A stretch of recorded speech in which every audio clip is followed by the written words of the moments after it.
Hello, everyone. Welcome into episode 124 of the Stomp the Bus Show. I'm your host, Mark Harris, and we have a lot to get to in this episode. We have a lot to get to. The NFL draft has come and gone, and there's just so many tentacles that come from this draft as it relates to ASU football, and none of them relate to Shedeur Sanders falling in the draft. Holy crap. I think I'm the only podcaster who won't really be touching on that too much in this show. So, before we get started, please like and subscribe, rate and review. Remember to follow the College Huddle podcast group. They do great work. And let's dive into it. Okay. Cam Skattebo. We know he's a New York Giant now. He gets picked with the 105th overall pick in the fourth round. He's the third pick in the fourth round, and he's the eighth running back off the board. So it's interesting because he was widely projected to be kind of a back half of the third round pick. And so when he didn't get his name called by the end of round 3, it was disappointing. You wanted to see him go on day 2. But then he goes, 3 picks into the fourth round, and it's basically like it's pretty much where he was slotted to go in the grand scheme of things anyway. There were a few running backs that went ahead of him that were a little unexpected. Let's see. So obviously the 2 Ohio State running backs, Gene T and Hampton, were all expected. And then you get RJ Harvey ahead of him to the Broncos. You get Caleb Johnson going to the Steelers. That one is less expected. And then Baishul Tutin picked 1 pick before him by the Jags. So at that point, it wasn't looking good. But then he gets picked 8th overall to the Giants. And look, it would have been great if he had gone higher. Like if he had somehow snuck his way into the second round, that would be a good look for ASU football. It would just be cool to just have the ASU, brand prominently featured on the second night of the draft. But from a Cam Skattebo perspective, going to the Giants is great because they have an offensive coach, right? That's important, who will find ways to use him. They have opportunities, right? The only other major running back on that team is Tyrone Tracy, who did have 1,000 yards last year. It's a pretty good player, but it's not like if you're a Giants fan, you weren't like, oh yeah, we got Tyrone Tracy, like we're locked in at running back, we don't need to take anyone else. No, like he's going to get opportunities in that offense. And so I think this is granted, like if you're him, you'd rather go earlier because it's more money. But going, third pick of the fourth round to the Giants, I think it's a good spot for him. And he got some attention, right? Like you saw the tweets about one Mike Francesa was like, oh, I love Skattebo, and maybe that's the kiss of death. Who knows? You had a funny account on Twitter called Big Content Guy. He's like, I had a funny tweet, like those fat Italians are going to love Cam Skattebo. Like, so there's kind of like that, like, I don't know, like he's a white running back and like that'll get some attention just because, I mean, he's Cam Skattebo. Like people already know who he is anyway. He has a distinct playing style. His highlights are very, they're fun. They're just a fun, it's just a fun highlight tape to watch. And again, with a offensive coach, like I think Daboll will find ways to get him involved in the passing game.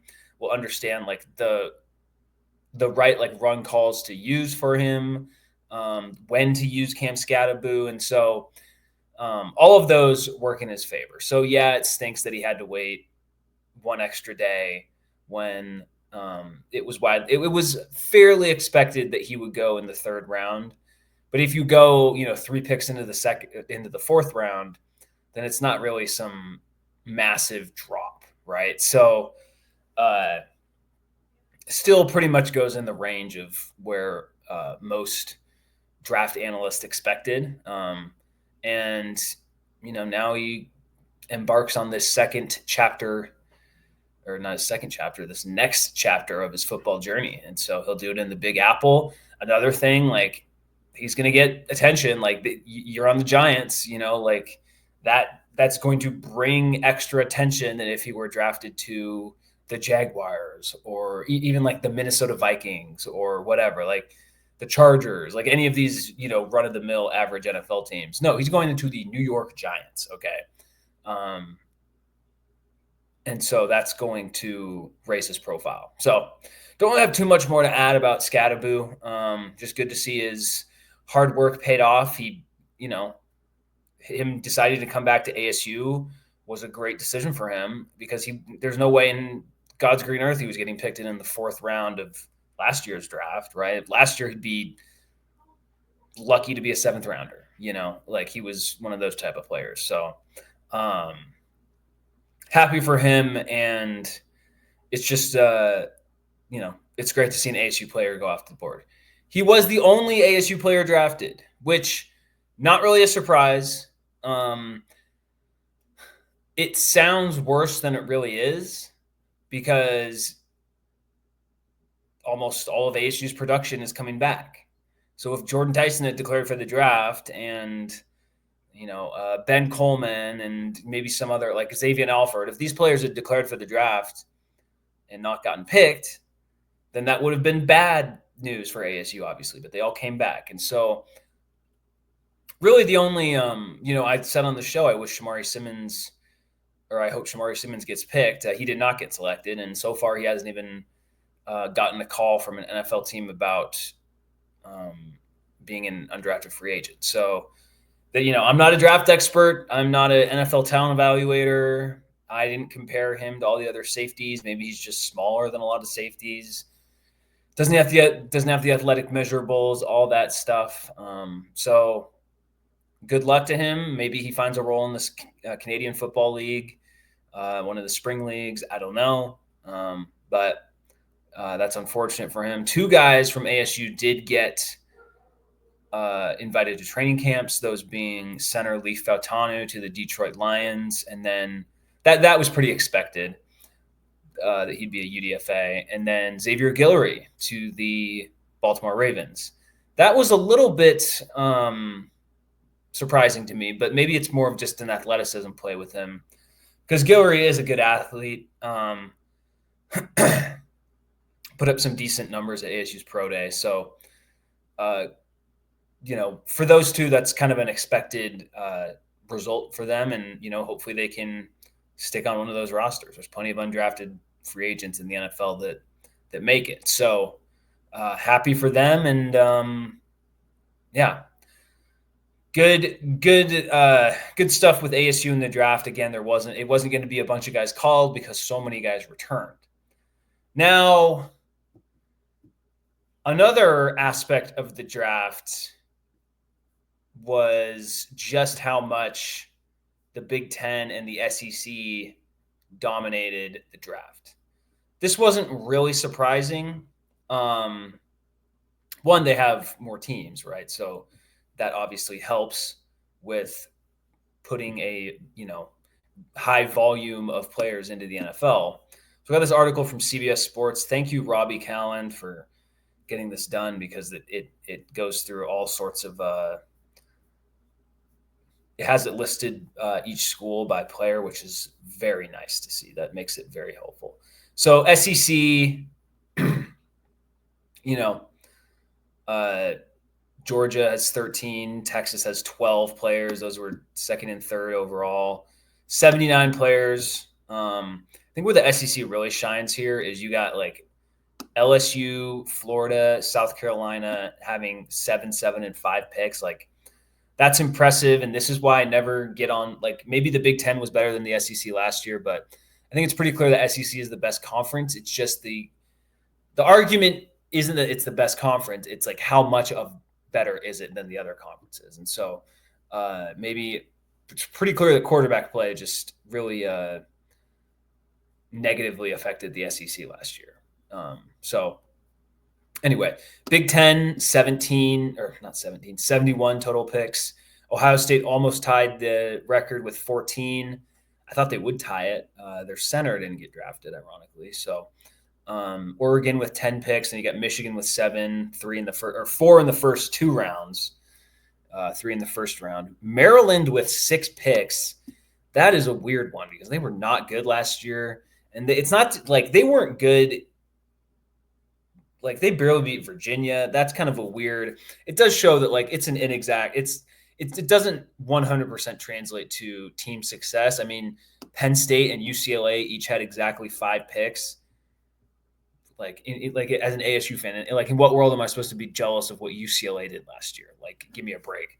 So, I mean, UCLA had 2 guys picked in the second round. Penn State, obviously, Abdul Carter and Warren in the first round. Not going to go through every thing. And then so big SEC and Big Ten dominate 79, 71 each. ACC has 42. Again, they have 18 schools. Miami led the way with 7. Virginia Tech, again, not a great year. They had 5. Cal had 4. Syracuse had 4. That kind of makes sense. They had a good season. 2 guys on offense drafted. I know they had a defensive lineman drafted late, but like that makes sense. Cal, if you're a Cal fan, this has to be so freaking annoying that you had 4 guys drafted and you barely made a bowl game. Man. And then, going down. And then the Big 12, 31 total, which is not good. It's not good. If there are any, ASU fans who love the Big 12, I'm glad that we're in the league. It's better than the alternative of, being in with Oregon State and Washington State in the Pac-2. But the Big 12 is – it's just – I don't know exactly how to phrase it, but it's just not the highest level of competition. There's no way around it. Like it, and that doesn't mean that like that's not to take away from what ASU did last year, because in fact, I'll go through like ASU did pretty well against some of the teams at the top of this list here of teams in terms of just players drafted. So it's an inexact science, but I mean, when you have 31 picks compared to the Big Ten having 71 picks, that is a noticeable gap in talent. And it's really not even the Big Ten and the SEC that kind of drive the point home, because like we knew that the Big Ten and the SEC were better than the Big 12. The ACC having 11 more draft picks than the Big 12 is not – it's just not a good showing, okay? Because it's not like the ACC was that great last year, and a lot of it, like Virginia Tech having 5 picks and not having a good season. Like Cal and Virginia Tech were 2 middling teams last year, and they combined for 9 draft picks. So it is, again, it's an inexact science. But it just, I don't know. It just, if ASU can, I guess I kind of thought this when I was just at the end of the draft. And I mean, the first round, it was 26 out of the 32 were from the Big Ten and the SEC, 2 from the Big 12. And I just, seeing all this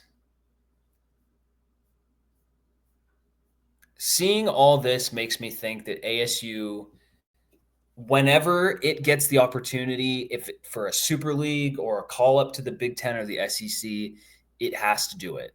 If you're ASU, you need to use the Big 12, which they did last year, as an opportunity to build your program, stack wins, stack trophies, Big 12 conference championship trophies, meaning you got win at least one more until the next kind of reshuffling of conferences happens. And then build off that to get into the SEC or the Big Ten or the College Football Super League, because you can't just stay in the Big 12 forever. And by the way, like I guarantee you, like, well, we know Utah fans are having this conversation. I don't know how, a lot of these other teams have been in the Big 12 forever, so they have loyalty to it.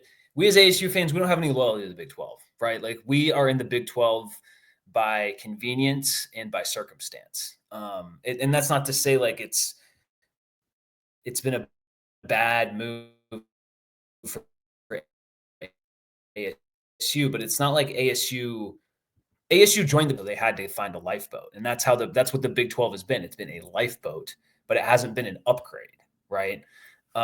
So and this NFL draft just kind of hammers it home. And again, like this isn't something that Michael Crow and Graham Rossini can have control of this year, right? Uh, it's not really like in their hands right now, but that's why it just highlights the importance of what ASU is doing right now in recruiting well, in retaining their players from the transfer portal, adding in some decent players from the portal. Like they are doing the things that you want them to do to upgrade their program and build a good base for it. So it's not like they aren't doing that, but when the time comes, they can't be like, "Oh, we're loyal to the Big 12. We don't want to leave." They got to go. And by the way, like I don't think ASU would. I just don't think that's how college administrations operate, right? I don't think there's like super loyalty at the expense of meaningfully upgrading your financial situation, right? Like, I don't think that's how they would operate anyway. But just more from like a fan perspective, John Kurtz is a Big 12 YouTuber, and he did a video and after the draft, and part of it was talking about like this is an issue for the Big 12, and so many people in the comments were just it was just pure cope. It was like, oh, well, the Big 10 and the SEC, a lot of those players started in the Big 12. It's like, yeah, that's the problem, dude.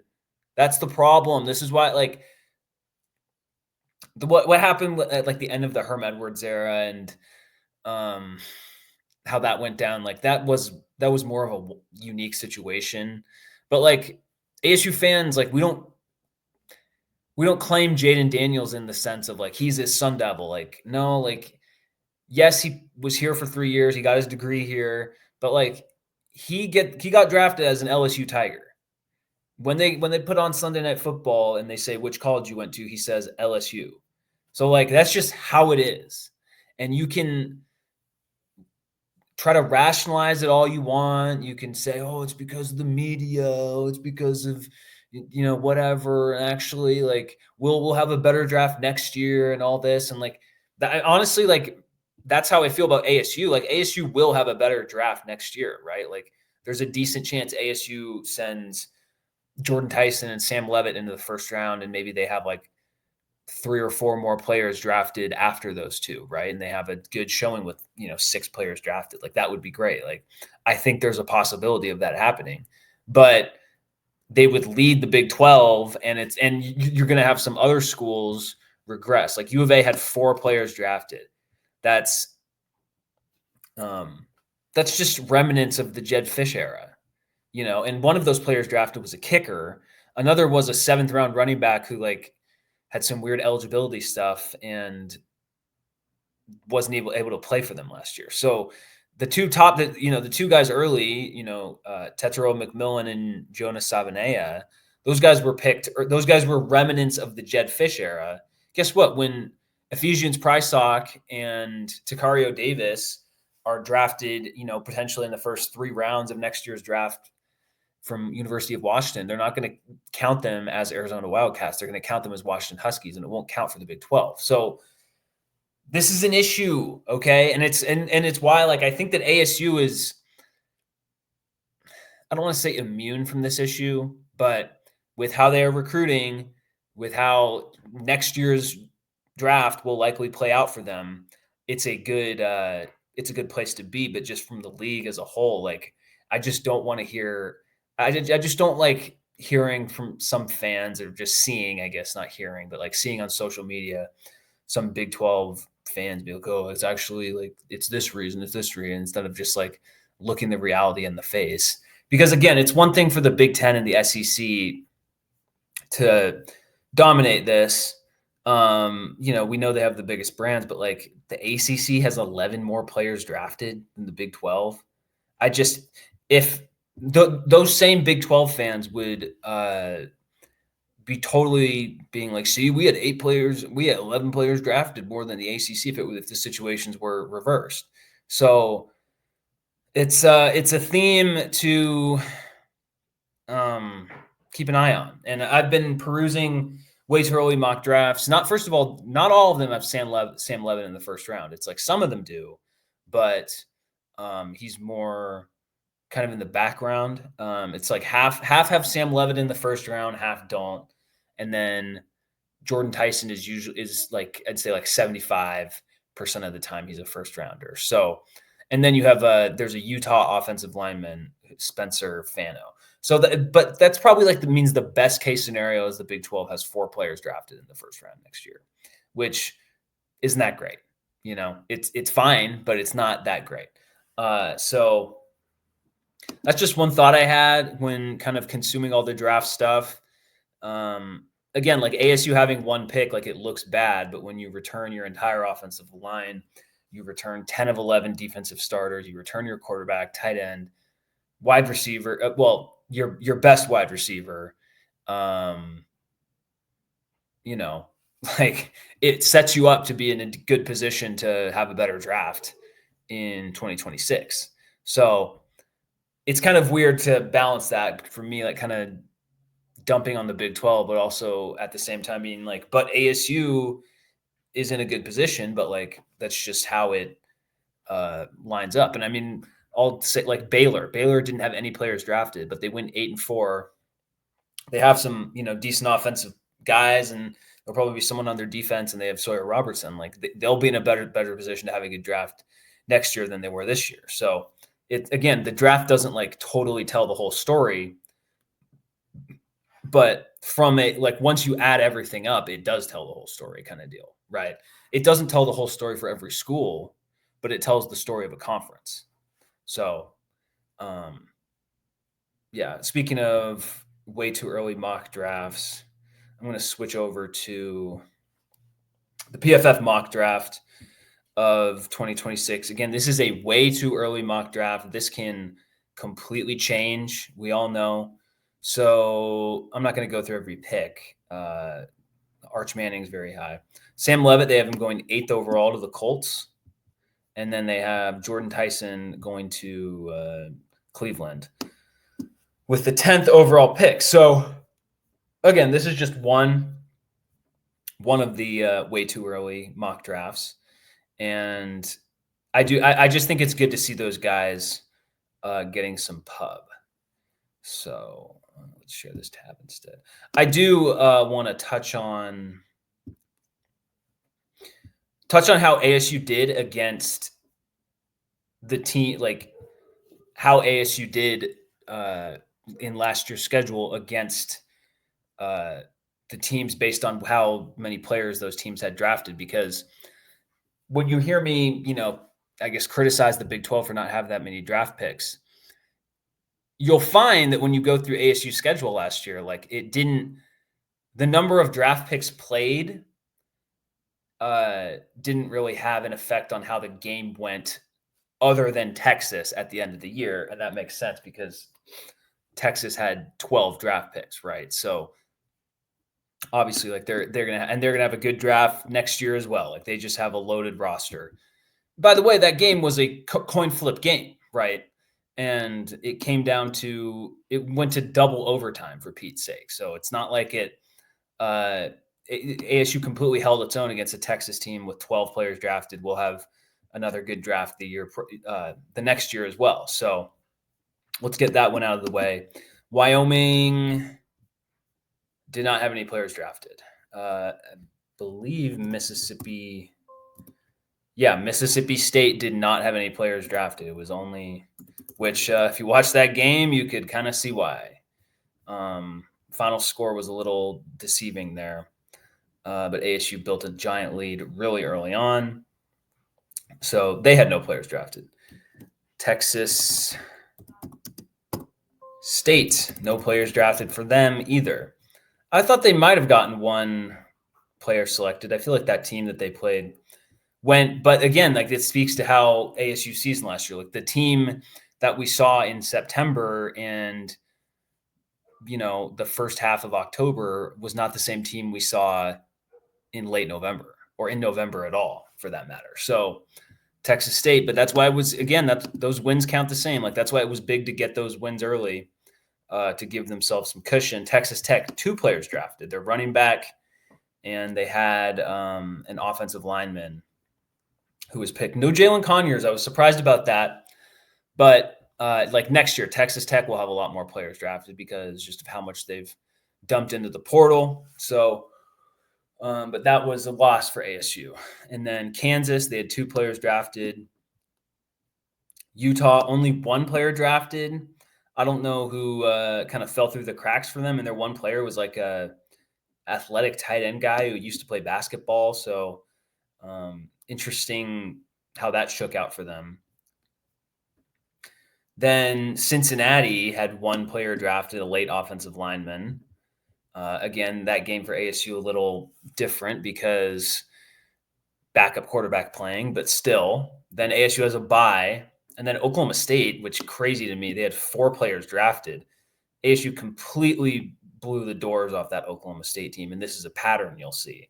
If you can just, recall ASU's schedule. Like, they play Oklahoma State, 4 players drafted for the Cowboys. Didn't matter when they played. ASU beat the crap out of them. ASU plays UCF. RJ Harvey, as we mentioned, and they've had a defensive back drafted. That was a weird game, and that game showed how good RJ Harvey was. He tore up ASU. ASU was still able to win. And then they go to Kansas State. They have 3 players drafted. They're running back and 2 defensive backs. Well, Jordan Tyson didn't seem to have too much regard for those defensive backs in that game. So ASU beats K-State by 10 points on the road. Then BYU, no players drafted. There was a expectation they'd have a defensive lineman picked, didn't get picked. So that was a game where ASU built a big lead, and then BYU came back to make it close. Didn't matter. It's not a 1-to-1 comparison. Territorial Cup, Arizona had 4 players drafted. We know how that game went. Iowa State had 4 players drafted, 3 of whom got picked in the first 3 rounds, and then another one picked later on.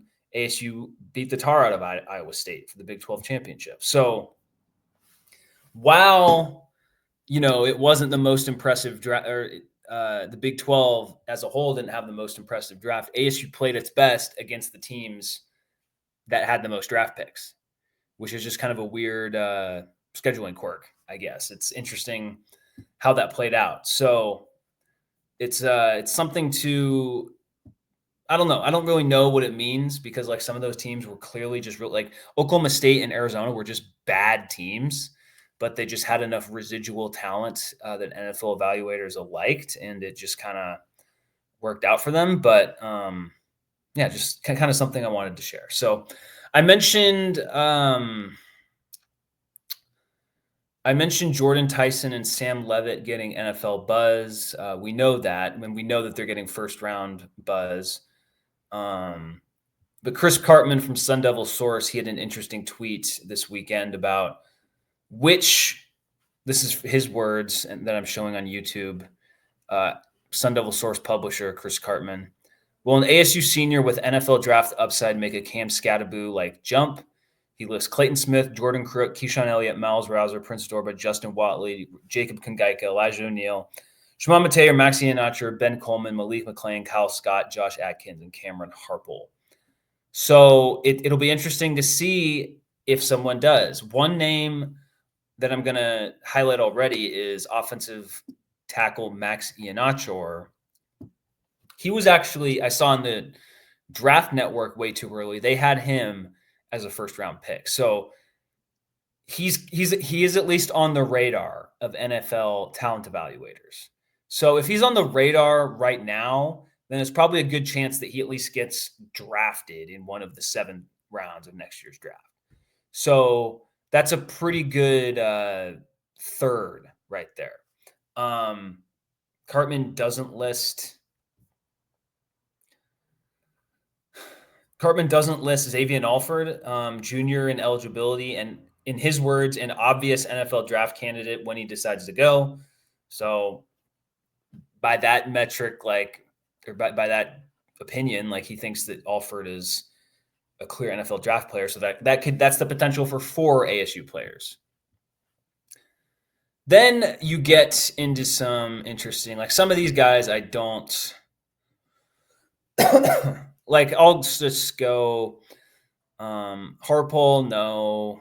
And again, prove me wrong, right? Again, I'm not an NFL evaluator. I don't totally know what I'm talking about in that respect, but unlikely that he's, a huge riser. Watley, I don't see it. Prince Dorba, probably a bit too small. Josh Atkins, I don't see it. Jordan Crook, maybe. I mean, he's a good player, but I just don't know. Kangaika, kind of in the same boat. The few that stick out to me of this list, Clayton Smith, I could definitely see Clayton Smith getting drafted. He's a former 5-star. He's got the athleticism. He's got the size at defensive end. So that's potentially 5. Mateer, I could see him as a late round tight end pick. That's potentially 6. Ben Coleman, I'll say one of Ben Coleman or Kyle Scott. Maybe not both, but one of. So that's potentially 7. I would also add in one of the running backs. I don't know who it'll be. You could throw out Rayleigh Brown, Kyson Brown, Kanye Udo. One of those guys, you add him in. So that's potentially 8.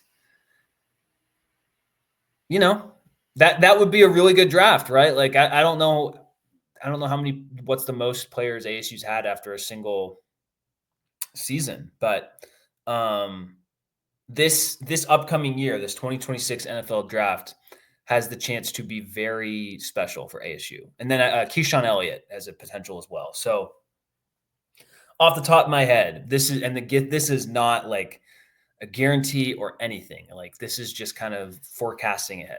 Sam Levitt and Tyson potentially go in the first round. Then you add in Ian Otshore as a day 2 guy, offensive tackle. So that's 3 guys. And then the rest of the draft, you put, I'll just say Coleman, one of the running backs, that's 5. Then you get to defense, you get Clayton Smith, Alford, and maybe a linebacker. So there you go. I haven't mentioned Mateer. If they get 8 picks next year, that would be great. Like that would be tied for what Ole Miss did, and they had a really good draft. So, based on this, just kind of confirms what like the end of spring practice has shown us. What a lot of the reporters who have watched spring ball said. Like this team, the way they describe it, they describe it as being better than last year's team. They describe the defense as being pretty good and better than last year. So, and again, with how ASU played against teams that had, a good amount of draft picks, like that also makes you think like, that also makes you think like, because they beat the crap out of Iowa State, they beat the crap out of Oklahoma State, out of Arizona, Kansas State, hung with Texas. That makes me think there are NFL bodies, like future NFL draft picks on this team that just didn't get called this year because they chose not to enter. So it's an interesting side story to follow this upcoming Arizona State football season.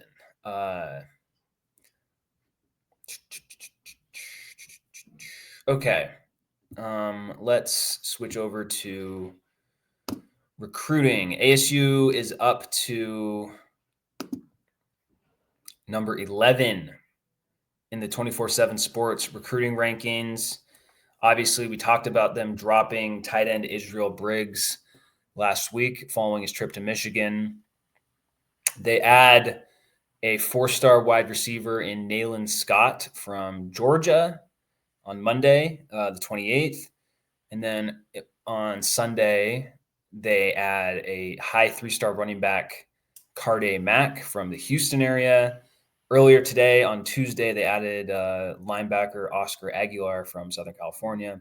So they're building up that class. And basically every recruiting service, whether it's Rivals, in Rivals, they're 12th rated. They have 3 to 4 4-stars. So they all see Jake Fetty as a 4-star quarterback. They see Nayland Scott as a 4-star wide receiver. 24/7 sees tight end Hayden Vircher as a 4-star tight end. Rivals sees Mack as a 4-star running back. So averages out both sides. They give him 3 4-stars. You could say 4 4-stars when you combine. So that's a good place to be. ASU will not finish at 11th overall. You see many of the big dogs ahead of ASU, and then there are some big dogs behind them. You see Auburn, 6 commits, or 6 4-stars. Georgia, only 4 4-stars right now. Alabama's low. I believe I believe Texas. Yeah, Texas is low. So like some of these will rise up. The goal, if you can finish like top 20, that would be great. Top 25, I would take. That's a good place for ASU to be recruiting, and that's a level of talent that can get you to just stay as like a 10-ish win team. It may not be enough to beat Texas. It may not be enough to beat Ohio State, but it raises the floor, builds some consistency. It means you don't have to have a Sam Levitt like quarterback on your team to, pull games out at the end, escape sacks, all this stuff that a great quarterback does to cover up some, less talented players. So really like where ASU is at recruiting wise. Transfer portal wise, more importantly, they basically, the spring portal has come and gone. Thank God. I'll be honest, earlier this winter, early spring, there was a thing in the back of my head. I'm like, it's great that all these guys said they were returning. It's great they all said they're coming back. You still got to get through the spring portal. And, then the Tennessee quarterback job opens up and it's like, oh my gosh, what could happen? Well, the dust has settled. Sam Levitt's still on the team. Jordan Tyson's still on the team. Offensive line is intact. Tight ends are still on the team. Running back group is good. Basically, the only player who might have played this year that you lose is JP Dieter, and he was like a third-string defensive lineman. So you pretty much didn't lose anyone, which is just great to see. I keep in all these kind of portal conversations, I just keep going back to last year, this wasn't the case. Last year, you lose Elijah Badger, you lose Bryce Pierre, you lose Ed Woods. Not that ended up being a huge loss. Not that all those guys ended up being huge losses. Would have been great to keep Elijah Badger. Really would have been. But oh well, made his choice. But now we're in a spot with players who want to be here that has been regurgitated so much by the coaching staff and kind of just the ASU program. But there's some truth to it. And clearly the NIL funds, while they are not top of the line in terms of every team around the country, they are clearly solid enough, right? Solid enough and solid enough to keep guys here, tied in with the fact that there's a good culture as well. So this is just going to be high expectations for this team this year. I'm saying if they don't get to 9-3, I will be upset. If they go 8-4 next year, barring a weird kind of Big 12 tiebreaker situation where they go 8-4 and they get a chance to play in the conference championship game and they win, okay, then sure, I'll be happy if that happens. But if they go 9-3 is I'll take it. If someone, the game, if someone offers you, you can, go 9-3, would you take it? I wouldn't take it. I would say, no, let's play it out. Whereas this time last year, if someone was like, would you take 6-6 if someone offered it to you? Right. Cause again, we didn't know how good the team would be. I would be like, no, I'm not taking 6. I'm sorry. I would be like, yes, I would take 6-6. And that would have been a bad decision because they went 10-2 in the regular season. So The schedule, it's hard to judge how good the schedule will be, but at Baylor is going to be difficult. Hosting Texas Tech is going to be difficult. At Utah is going to be difficult. At Iowa State, I'm not quite as scared of that game, but it's still going to be difficult. So you've got some roadblocks in the schedule. I trust Dillingham and I trust Levitt and just kind of the whole team to be able to meet those challenges head on. It didn't seem like they ever really looked ahead last year, and so if you just bring that same attitude again, I think you'll probably go 10-2 again, and that would be a really good place to be. So, and heck, you have a better field goal kicker too. that might bail you out as well in one of these games. So it's a good time to be an ASU football fan. Looks like they had some good attendance at the spring showcase game. I know Ben Coleman's been doing these kind of Sun Devil sit downs at Pedal House. Haven't been able to make it to one, but seems like they've had pretty good attendance for those. And that's something I kind of worry about with the ASU fan base at times. Sometimes people just don't show up, but excuse me, from what I can gather, that hasn't been as much of an issue this offseason. So just nervous about this upcoming season because there is expectations and every game is important. Last year you go into the season let's just see improvement, and then by the end of the year it's like, oh my gosh, we're gonna win. We won the league, and it's it all just happened so fast. And now it's okay, we're expected to win the league. We're expected to be good. We are entering the year ranked in the top 25. So I saw Andy Staples put out a top 25 poll. He had us at 16th, and I like that. That's a great spot for ASU to come in because he had Texas Tech at 11th, right? There will be polls that rank Baylor ahead of ASU. So I want ASU to be the second or third team in the odds, right? Because we can't expect they're going to be totally under the radar. That's not true. There will be people promoting this ASU team. When you look at the returning production, you look at Levitt and Tyson back. But with all the, Baylor has returning production as well, and so does Texas Tech does to a point, but they also just added so much in the transfer portal. There's a real chance that they're pretty good. So, yeah, it's a good place to be for ASU. And transfer portal wise, you weren't able to land Keelan Marion. He goes to Miami.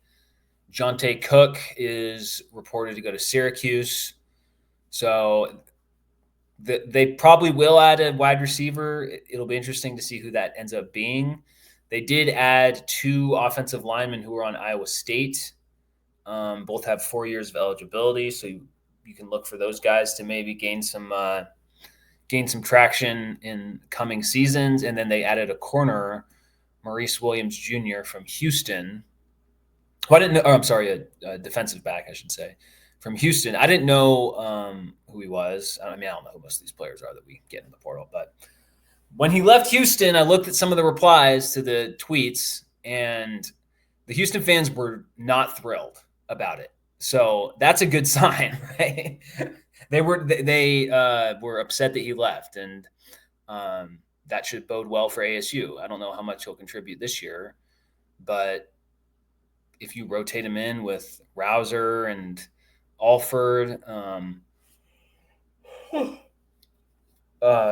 sure when the coaching staff brought him in, they were like, hey, we have a good safety duo coming back, and you're probably not going to start. If you do start, it will be at nickel.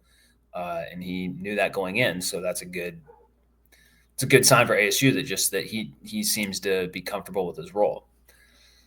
Okay. So I touched on that.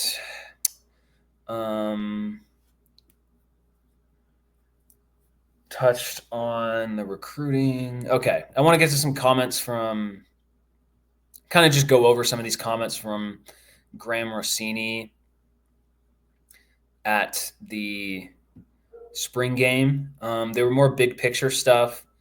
So I have a tweet pulled up from Jacob Brooks.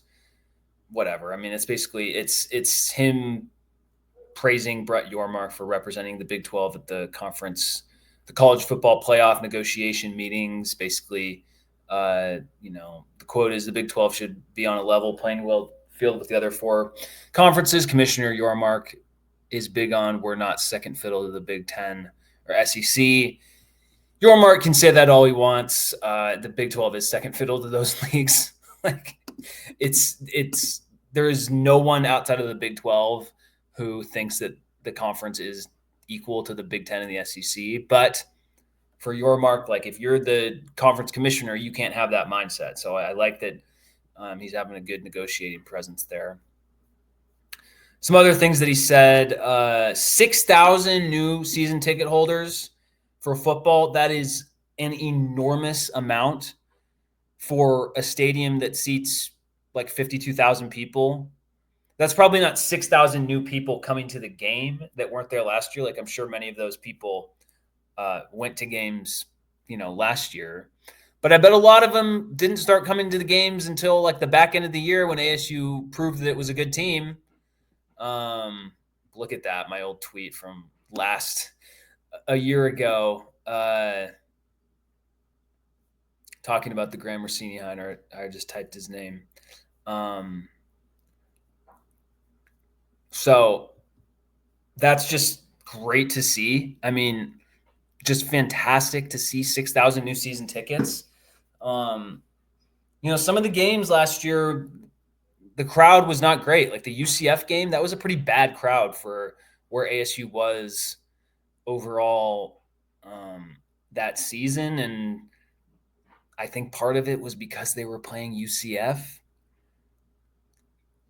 The BYU game was great. A lot of BYU fans there. The Utah game, Friday night, it was okay, but still not ideal. It wasn't ideal for a ranked opponent coming to town.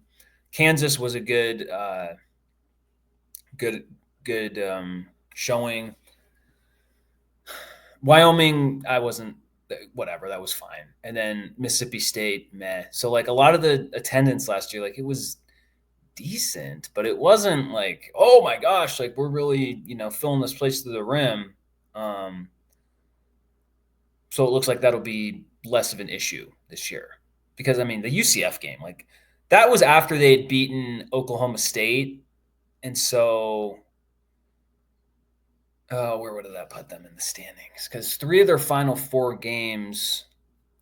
Oh no, that was one of their final 4 games. So 2 of their last 3 games were on the road, and the BYU game was at home. That was a fantastic environment, obviously.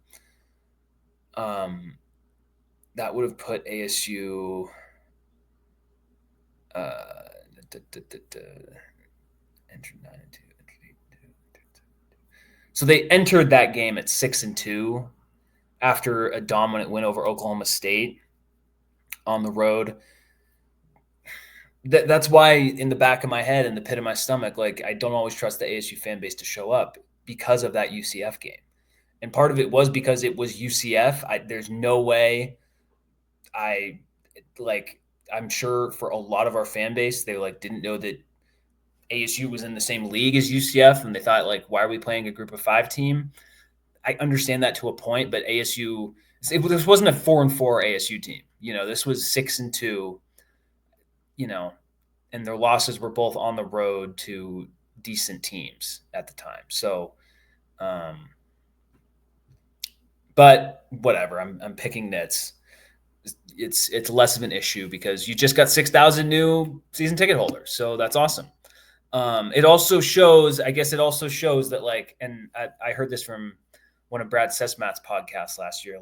It shows that last year was big in just getting everyone kind of back in the fold because the previous era did a lot of damage to the fan base.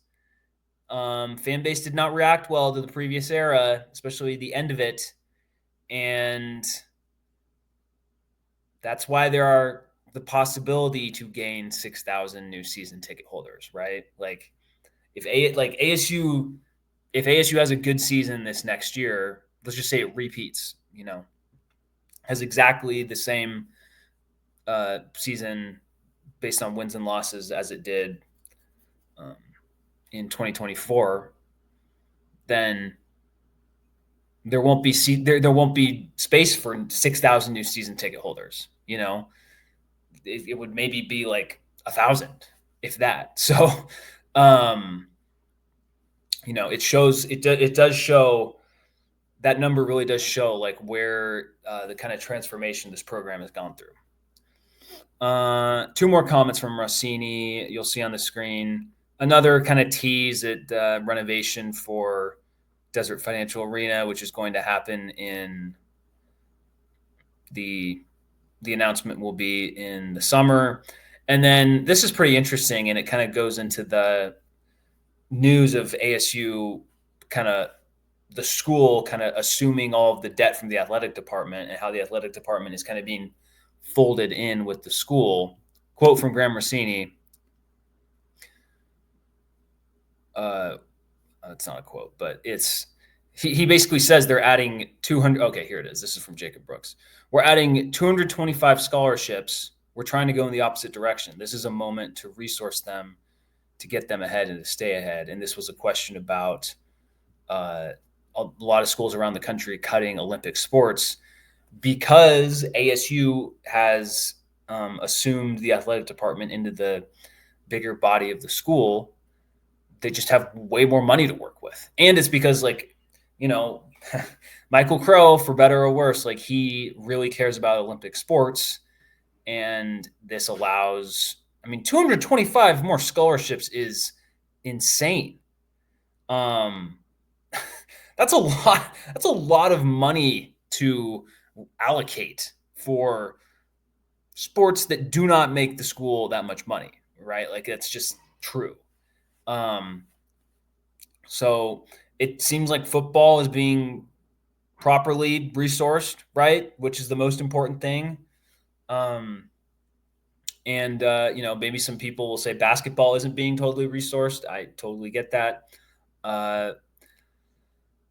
It's just interesting because a lot of schools are really dealing with issues, and this Graham Rossini has said this. It's like it's a good time to be a large school in a large media market because it gives you more wiggle room on that type of stuff. So that's some stuff that came out over the weekend. Didn't really have a ton of thoughts of them at the time, but wanted to touch on them here. All right. Before we go, ASU baseball. It's been a weird ride. A weird ride. So I recorded last Tuesday. They promptly lose to Grand Canyon University. Another game where the bullpen did not meet the moment, to say it nicely. They lose 6-7.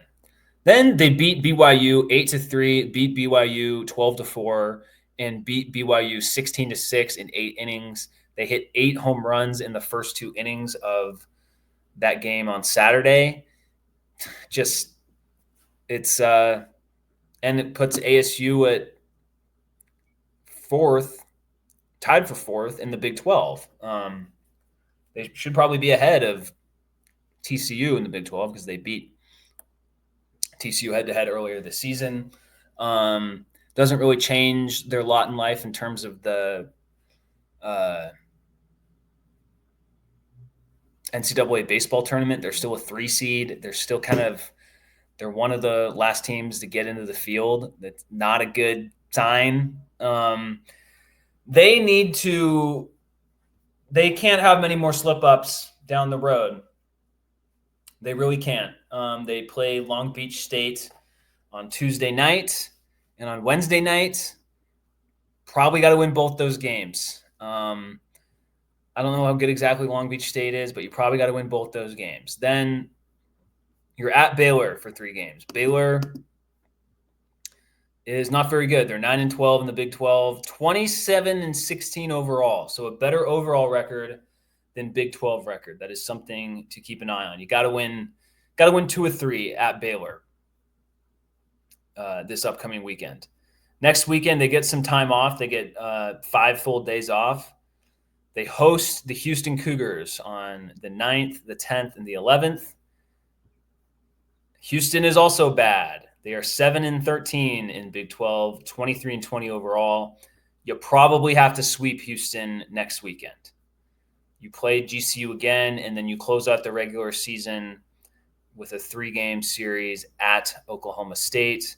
Cowboys are also not good. 7-11 in Big 12, 19-21 overall. Let's see. If ASU really want it, they probably can't lose.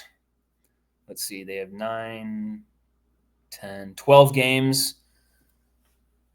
If they lose 4 more games the rest of the year, that would put them at 36-20 overall. They go 8-4 in their next 12 games. That I'm not going to say that totally kicks them out of the NCAA tournament, but it doesn't guarantee them anything. And we saw how that bit them in the ass 2 years ago. So they need, if they can go 10-2 and get maybe 2 sweeps or at least 1 sweep in Big 12 play, and you don't lose any of these midweek games. You go 10-2, that gets you at 38-18. You are in the tournament at 38-18. So I feel like 11-3 is the most likely. Oh no, yeah, not 11-3. 9-3 is the most likely outcome. That gets you to 37-19. You're probably in good shape there too. So 4 more losses through the rest of the season, like that's not a great place to be. So, again, like BYU didn't really test their bullpen that much. Clearly, if ASU was just able to kind of shut them down, they will be tested again. And I hope that their offense can just continue hitting well and just give them a big cushion to work with. It would just be great to see this team get back to the NCAA tournament. They have the offensive talent to do it. They do. And it's just ASU baseball not being in the NCAA tournament is unacceptable. So I imagine Bloomquist, like if they don't make it, he will be let go or choose to leave or whatever. Like you can't come back. And so, yeah, that's kind of my closing thoughts on ASU baseball. Great weekend. I mean, I don't want to sound too negative, but the GCU loss does it made them sweeping BYU a necessity, which they did. So they're still in the tournament hunt. But I guess the reason I'm not like overflowing with praise here is just we've seen like we know what this team is. They're going to score a lot of runs.